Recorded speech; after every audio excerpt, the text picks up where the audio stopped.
Okay, so welcome to Webinar Wednesday with Long Island Maria and Everyday Funding. Today we're going to talk about setting yourself up for success. And today it's going to be hosted by Patricia Bauer, our loan officer here at Everyday Funding, and Mike Mulholland. So without further ado, I will pass it on to Patricia. Thank you so much, Melissa. So, setting yourself up for success. There are things that you can do to make the whole mortgage process easier and just keeping your business flowing easier, and that's what we want to discuss with you today. So having the right office equipment, and don't be scared, we're not talking about a lot of stuff, knowing the applications that you need to fill out, being familiar with them will just make it easier for you, and what documentation you need to have ready and available so you don't have to go searching for it at the last minute. So I'm also being joined today by Michael Mulholland. Good morning, Mike. Good morning, all. How are you? Good. How are you today? Excellent. So you're familiar with all of these things. You've been doing this for quite a while, Mike. Yeah. So I don't spend $500 on a cell phone, but I got the idea here. But I did invest in a scanner. I have to admit, it's the best investment I ever made. Before that, I was running to Kinko's, and it was an ice storm, and I had to get something faxed, and I slipped and fell, and all this. So finally, I said, yeah, how much is a scanner? I thought they were a fortune. When I found out, the scanner printer, I think I paid $200 and something because I got a little better one. It's lasted now 4 years, doing great, and I'm able to do everything from my desktop. Right. And then having a place to put these things. I personally use Dropbox. Do you use Dropbox, Mike? Nah, I thought it was too sophisticated, but Patricia was able to show me how Dropbox was so simple. And the thing that convinced me was I once called Patricia because I have to have this document, and she was on the road. She just pulled over and sent it to me from her phone. Yes, Dropbox is great. I love Dropbox.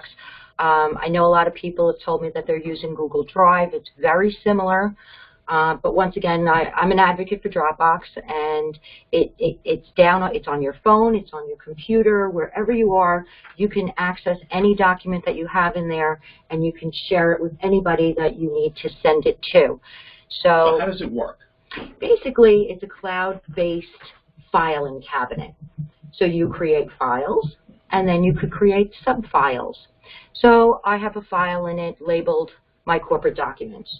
All the documents for my corporation are there, so when I need to submit them for any type of application or any reason, it's there. And if you have multiple corporations, you make a file for each one of them. Nice and simple. Then for each of my properties that I'm rehabbing, I'll have a separate file with the property address. Underneath that, I'll have a file for receipts, whatever it is that we're doing, deal analyzers, everything that you need. You can make sub-files for that particular deal, so you don't have to go looking. It's almost like having, files in your email. Right. It's a file cabinet that's on your computer, it's on your phone. And how much does it cost? $99. Wow. They do have a free version. And that would be great for people who are just trying out Dropbox to give it a shot because it's free. The only thing is they give you a limited capacity. So for $99, you get a much larger capacity for those when you're doing more business. So start out with the free version. And it sounds like for a couple $100, you literally have a home office. Absolutely, an office on the road that you could take with you. Another new feature that Dropbox just came out with, really, really great, is a scanner on your phone. So you literally just take a picture of a document, and it puts the document wherever you tell it to put it in Dropbox as a PDF. Wow. That's really important. I want to stress the difference between a PDF and a JPEG. A JPEG is a picture that you take on your phone. And guess what? We can't submit pictures to lenders. They don't accept them. Wow, why is that? They have this rule, it has to be in a PDF format. So now from your telephone, you could literally go into your Dropbox, take a picture, and it goes into your Dropbox as a PDF. Nice and easy. You've got a scanner. Wow. Scanner in your hands, right on your phone. So we're also going to discuss today the applications. There's two basic applications that we use here, the fix and flip application and the 1003. The 1003 is a Fannie Mae form. It's a standard form, and it's used throughout the industry. A lot of people find it very intimidating, so that's why I thought it would be a good idea to go over it today and show people what it is they really need to fill out. It's not as hard as it actually looks. Okay. So you're going to go through, because these things look like this. It basically covers everything. These forms are one size fits all, and you're going to just show us which ones absolutely have to be complete. Right. So for a fix and flip, for new construction, bridge loans, this is short-term financing. We use the basic business loan application here at Everyday Funding. It's really simple, very self-explanatory if you just take a quick look at it here. So you check off the date, the type of loan, the property address, what type of property it is, single family. It does say multifamily, but please be more specific, 2-family, 3-family, 4-family. Don't just say multi, because then the next question is going to be how many units. Yeah, because some people think of multifamily as above 5 units. Right. Some people think, so they think, oh, I got 27 units, that's a multifamily. Whereas you have a 3-family, oh, that's not a multifamily, but it's certainly not a single family. So I guess if you had a 3-family, you just put down 3-family. Okay. That's it, nice and simple. And then answer as many of the questions as you can. And you should know the numbers of bedrooms and baths, but you might not know the gross living area, and that's okay to leave that blank, whether it's vacant or occupied. I'm sure you'll know that. Absolutely. And if it's in a flood zone, you might not have that information either, so don't panic, just leave that part blank. Same thing with the underground oil tank. But that's something you should probably know anyway, especially on Long Island, because it could cost you a lot of money to, what they call, mitigate an underground oil tank. Absolutely. So find out that information, your purchase price, the estimated value as is, your rehab and construction budget. And it says right on there, please provide detailed scope of work. Okay.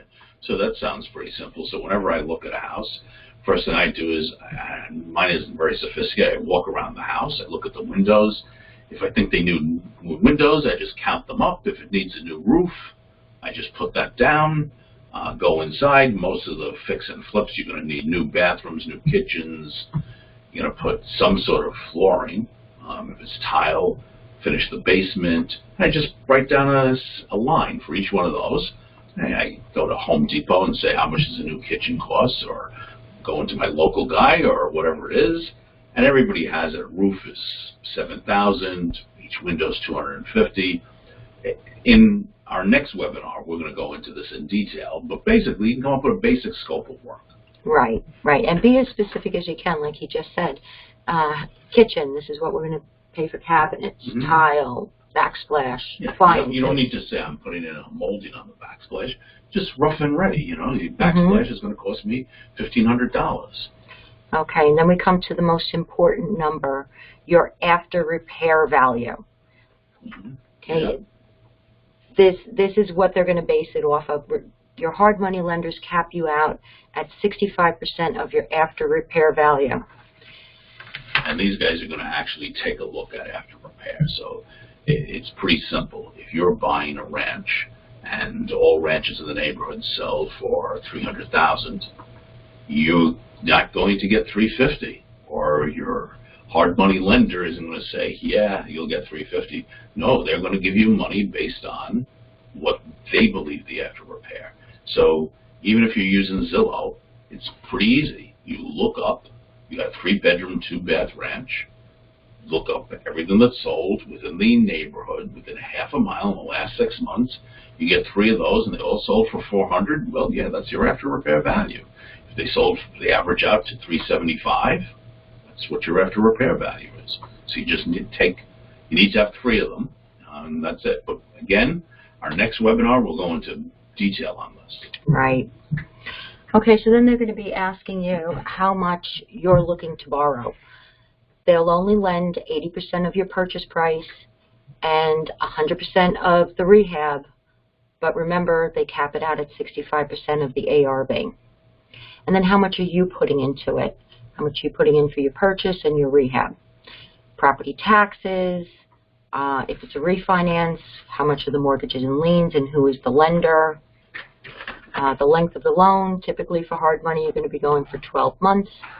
And then your exit strategy. You're going to be selling the property, you're going to rent it, or did you have some other plan? Let us know what you want to do with it. Your target date for closing, and any other relevant information that you might have. So if I just went back for a second, so you think your ARV is 400, and you actually have comps. So that means that between your rehab budget and what you paid for the property, the hard money lender is going to give you $260,000. Right. Right? So that means if it comes in at 300, you need to come up with $40,000. Right. Okay. Very good.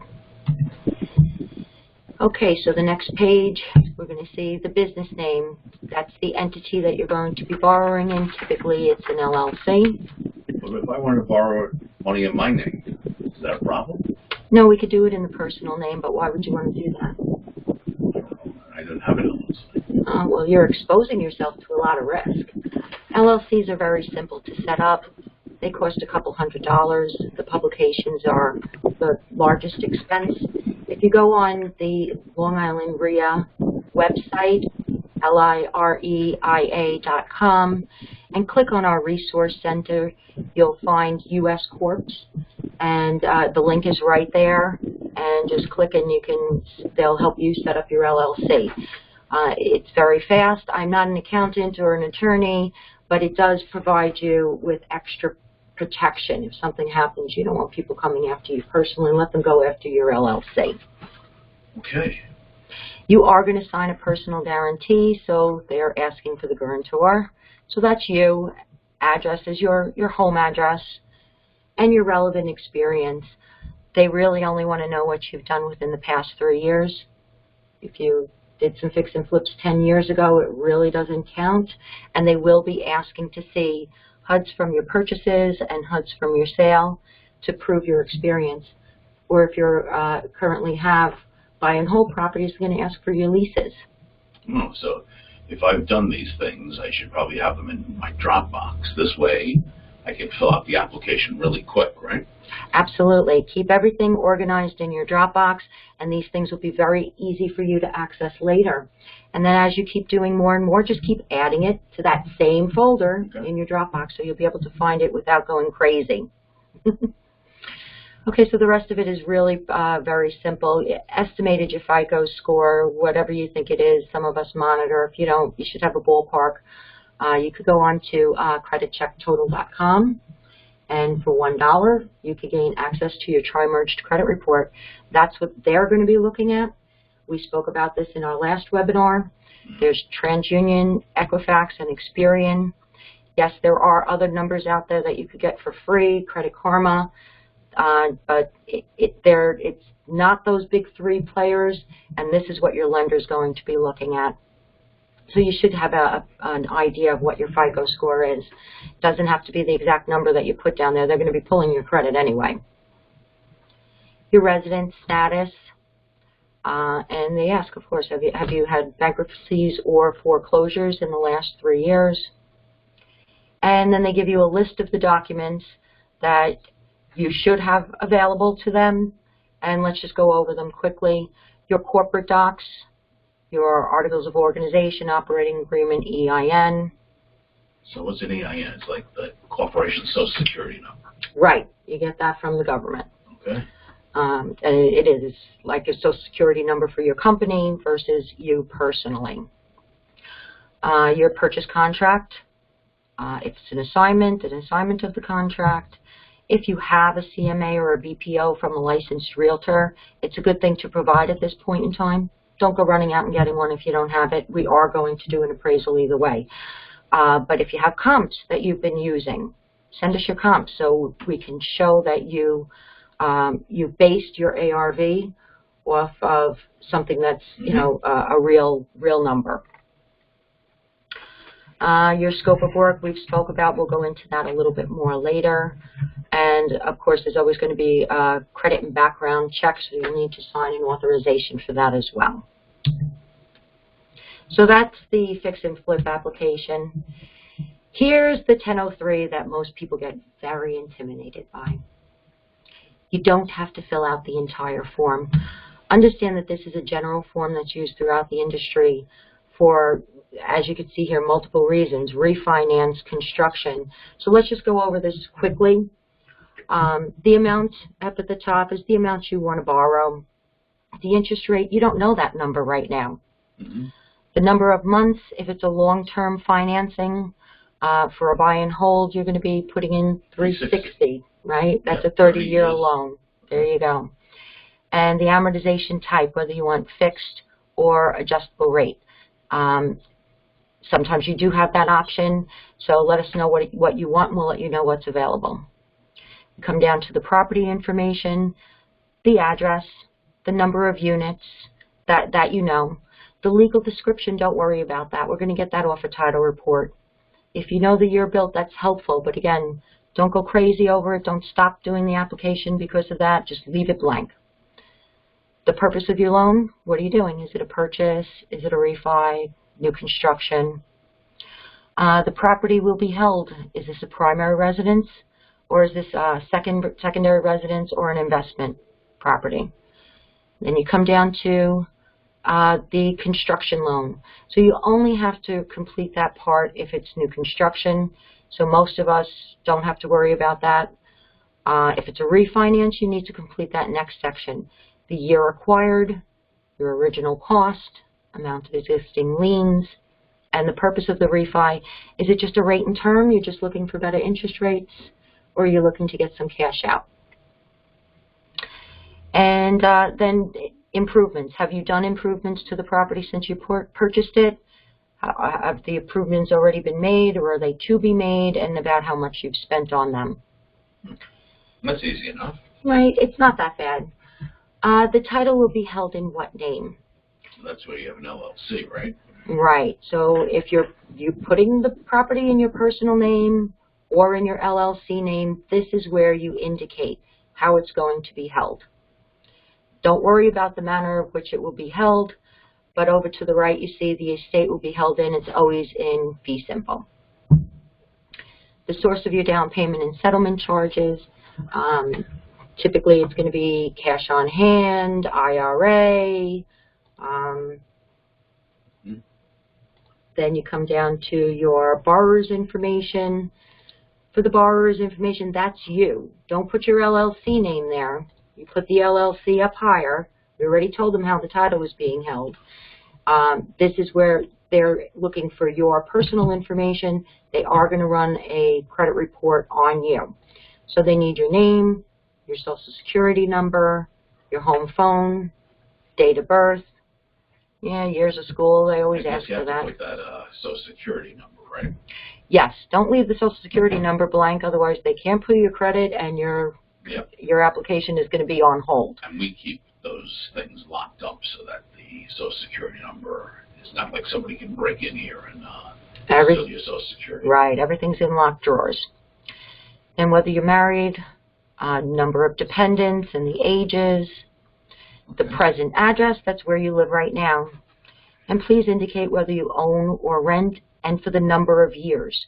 Number of years is important because if you look down just a little bit further, it says if you're residing at your present address for less than 2 years, please complete the following.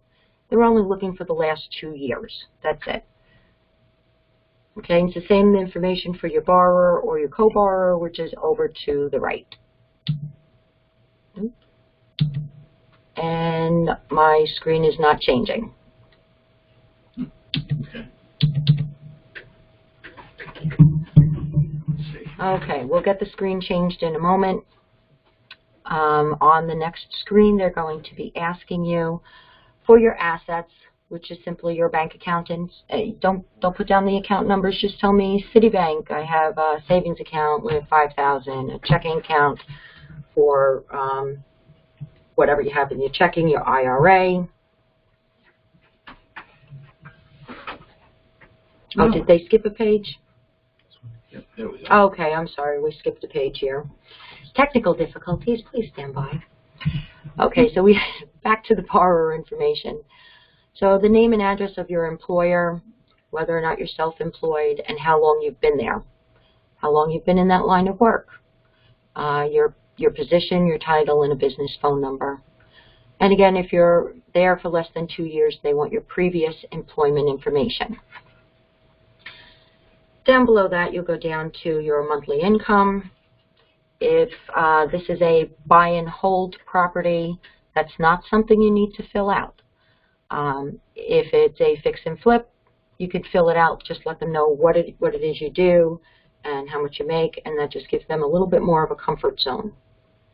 It just has to be, not precise. I mean, if they ask for your income, it's your gross income, right? So your paycheck says I make $1,000 a month, a week, whatever it is, right? Right, exactly. Some loans will require income verification, other loans do not.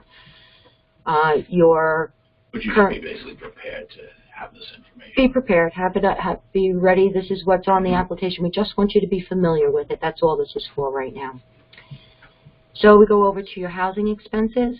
Present is what you currently pay if you rent or if you have a mortgage, and proposed is for the property that you're looking to purchase. You don't know what your first mortgage P&I, which is principal and interest, is going to be at this point in time, but you should know how much the insurance, how much the taxes, and if there are HOA dues applicable. This is where you're going to put that information in, so they'll be able to work your numbers for you. If it's a cash flow property, they need that information. It's very important. Okay, so now we're back to your assets. So we already went over that. Just put in, like I said, Citibank checking, Citibank savings, stocks and bonds, how much do you have, life insurance, face amount, value, schedule of real estate owned. You're going to pull that from the schedule that you see right below there. They give you 3 lines if you have other rental properties, or your primary residence can go in there as well. But once you have those filled out, the present market value down at the bottom, you have the total. That's the real estate that you own. If you have IRA funds, fill it in. You really don't have to put in automobiles and other assets. They're not going to be looking at them anyway. Over on the right-hand side, you have your liabilities. Those are your credit cards. So don't go looking for your statements. You should basically just know, yeah, I have a Bank of America Visa. I owe about $5,000. I make about, $100 monthly payments. Ballpark it. Don't drive yourself crazy over these things. They are going to pull the credit report anyway. Now we come over to the details of transaction. That's not an area for you to fill out. Remember, we said this is a general form. But to the right of that, you do have declarations. The declarations, exactly. You do need to go down and check off each and every box. Don't skip that section.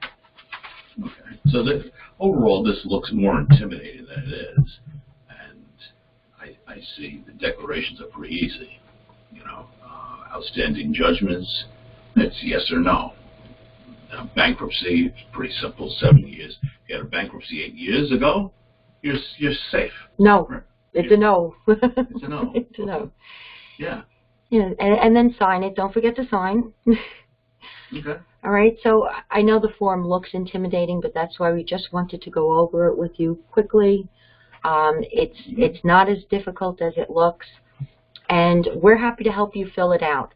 So if you need to put in that application and you have trouble with your computer or you're intimidated by this form at all, just give me a call. We'll set up an appointment. I could take the information from you over the telephone and just send it over to you to sign and return to me. So we'll make it as easy as we can for you, but we wanted you to be familiar with the form, know what it is, and just, again, not be intimidated by it.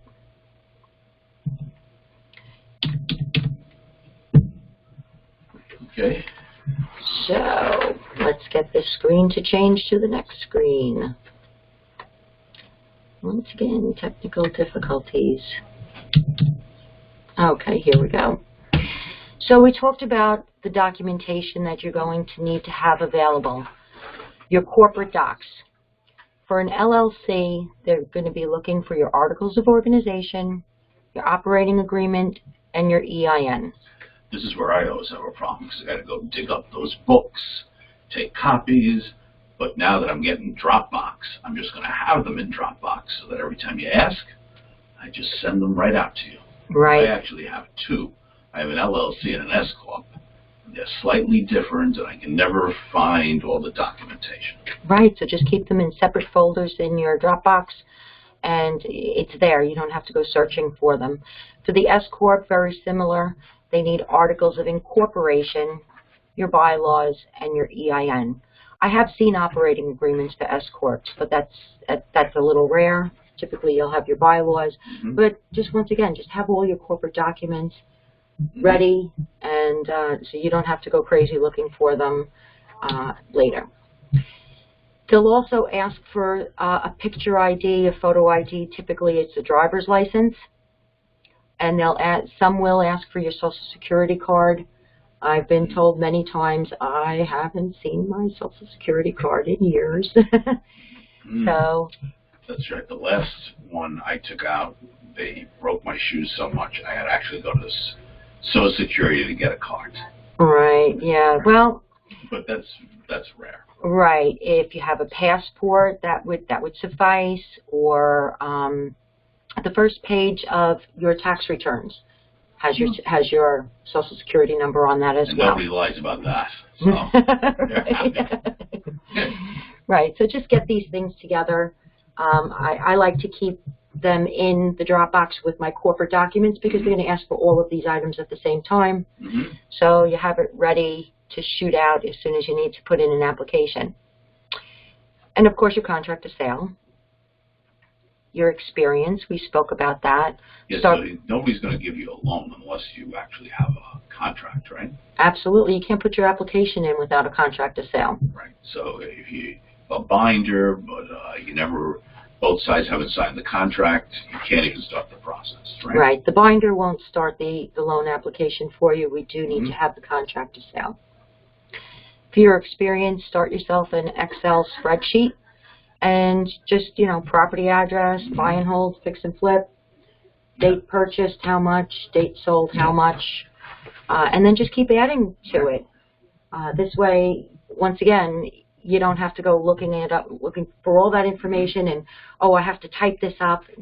Set up a simple spreadsheet. Just keep adding your experience as it goes on. And every time you get a HUD, stick it in your Dropbox. This way you'll have proof of what you bought it for, what you sold it for. And that way you'll get I have those, you get a lower rate, right? Yes. Okay. The more experience you have, the lower your interest rate. Okay.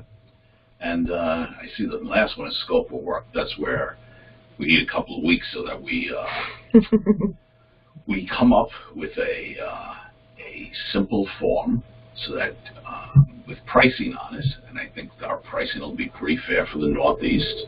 Right. How much a roof costs. It will give you two kinds of pricing for a house that's really big or a house that's small, or you want to put a premium, kitchen, and this way you'll have an idea of what you should be paying too. Because just the other day somebody called you up and they thought that the house was going to be fixed up for $50,000, and contractors were quoting them anywhere from $60 to $120.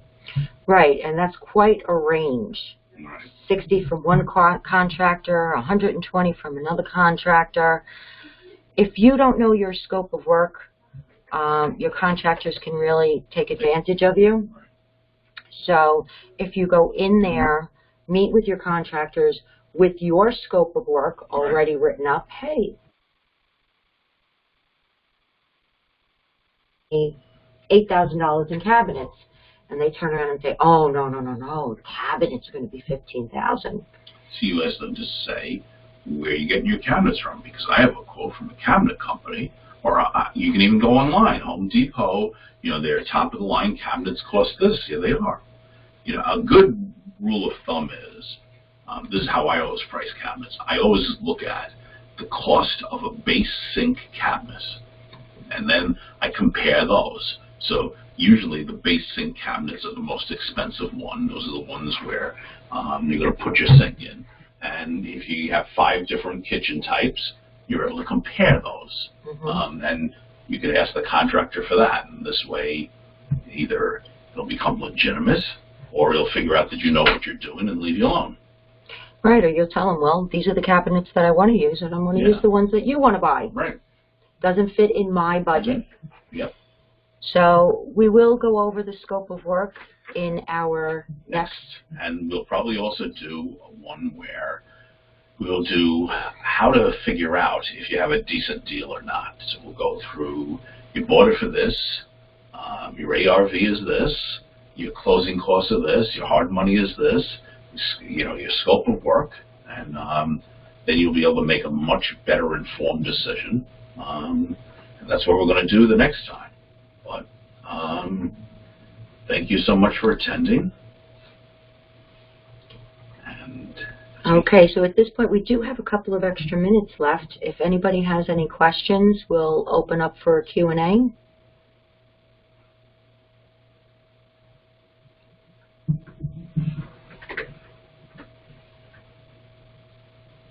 Okay, I don't see anybody coming up with questions at the moment. Of course, this will be replayed later tonight. And, oh, yes, I have a question. Okay, shoot.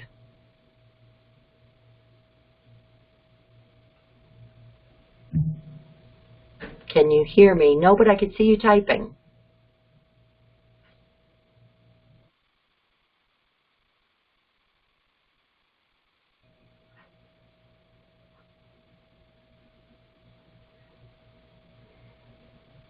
So I'm not sure if you skipped this part regarding payments. Is it interest only for the first 12 months? Very good question. Thank you for bringing that up. So yes, for your hard money loans. About hard money loan. For your hard money loans, because he said for the first 12 months. So your hard money loan for your fix and flip, those are interest only monthly payments, and it is a 12-month term. For your long-term financing, no, it's going to be amortized over a 30-year period. Did that answer your question? Although you could get one for, for 5 years interest only, but... Yes. Okay, great. But yeah, and you can get extensions on the 12 months, but I would caution against them because the hard money lenders who do give extensions tend to increase their rates by a significant amount. Not only can they increase the rate, they can also charge you points for the extension. So, do rates increase after 6 months for the 12-month? No, it's a fixed rate for 12 months time. So we make sure that we give you we make sure that our hard money, I know what he's saying, some hard money lenders give you the loan for 6 months and then increases, or 9 months and then increases.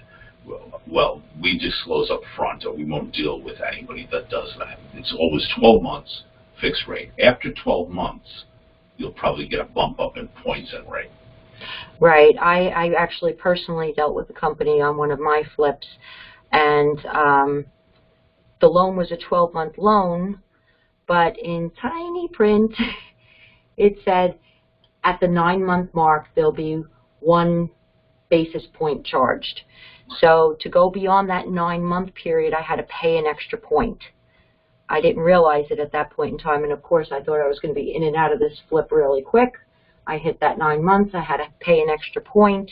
They did say at the same interest rate, but that extra point certainly hit me in the pocketbook.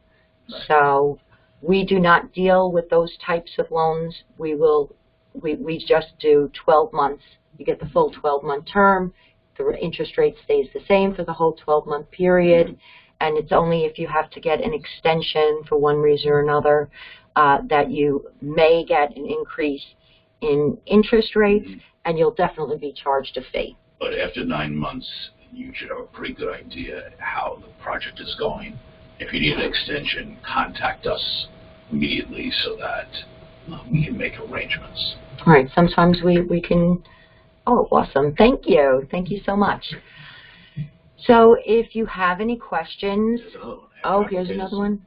Yep. After the application is submitted and background checks performed, how soon is the money dispersed? Okay, that's a great one. Thank you. It all depends. Typically, we'll close a loan within 4 weeks. Mm-hmm. Can it happen faster? Absolutely. Can it take longer? Yes. And these are the things that can delay you. Number one is the appraisal. The appraiser has to gain access to the property. If there's more than one unit, he has to gain access to every unit. I had a loan person purchasing a 3-family in Connecticut, and they made arrangements with the realtor to see the property. They got him into 2 of the 3 units.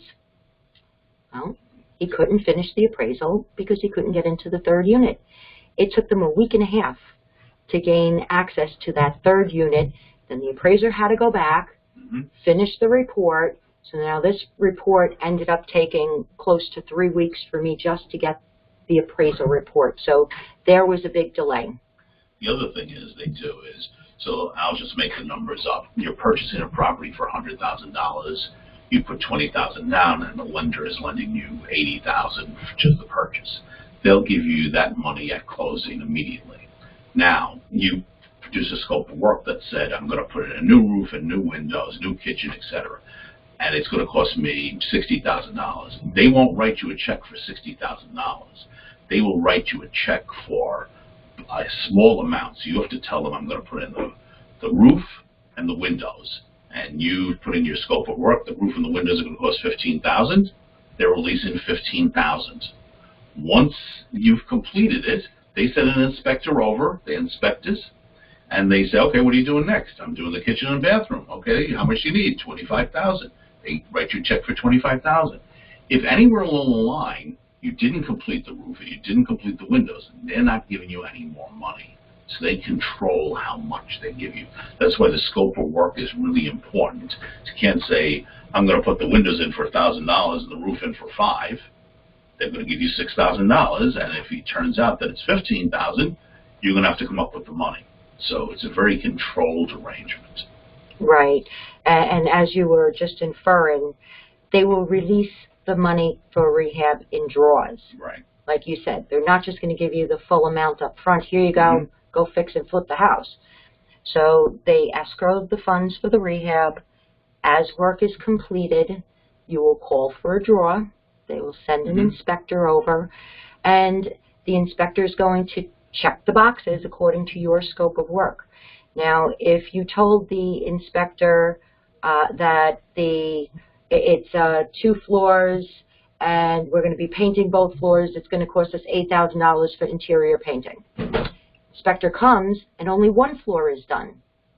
They're not going to release the $8,000. They're only going to release $4,000. They're going to say 50% of the work is done, so we will release 50% of that. Yeah. Okay, so the hard money lenders they view their money at risk, and they make sure they control this because they don't want you to get too far, and they find out that they have to foreclose and you didn't do any of the work. Basically, the arrangements, so long as you have your contractors all lined up, it's a pretty simple process. And the more confidence they have in you, that's it. okay, so what if unexpected work is added to the scope of work? How is this handled? Unfortunately, it's on you. Right. In many cases. I mean, it depends on what the scope is. I mean, if you're talking about a significant issue. We're not talking about look, you'll know about plumbing, heating, and electrical. That shouldn't be a surprise. So if you're saying, gee, I want to put in additional tiles in the bathroom, that's not a significant amount, but you should know that the boiler is no good because that's a significant expenditure. Now, if you kind of overlooked it and thought the boiler was good, well, most times you're going to be out. You could potentially go back, but most of the hard money lenders, I mean, I'm sure there's an exception to everything, isn't going to do that. So you have to be pretty on target for big ticket items. Right. Roof, plumbing, heating, electrical. Those are the things. Look, kitchen here or there, you're already doing it. You price the cabinets at $5. What do they come in at? $6, $7? Not, they won't be double. Right, right. And you should always have a contingency built in, Right. so that you're prepared for unexpected problems. And there's different ways that you can handle things.